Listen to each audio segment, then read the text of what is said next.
جو لوگ غزوہ تبوک میں پیچھے رہ گئے وہ اللہ کے پیغمبر کی مرضی کے برخلاف بیٹھ رہنے سے خوش ہوئے اور اس بات کو ناپسند کیا کہ اللہ کی راہ میں اپنے مال اور جان سے جہاد کریں، اور دوسروں سے بھی کہنے لگے کہ گرمی میں مت نکلنا۔ ان سے کہہ دو کہ دوزخ کی آگ اس سے کہیں زیادہ گرم ہے، کاش یہ اس بات کو سمجھتے۔ یہ دنیا میں تھوڑا سا ہنس لیں اور آخرت میں ان کو ان کے اعمال کے بدلے جو یہ کرتے رہے ہیں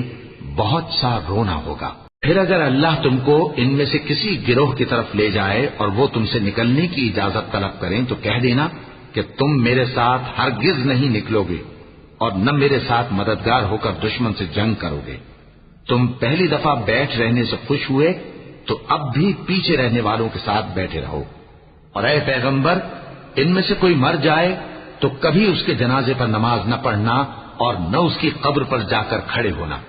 یہ اللہ اور اس کے رسول کے ساتھ کفر کرتے رہے اور مرے بھی تو نافرمان ہی مرے۔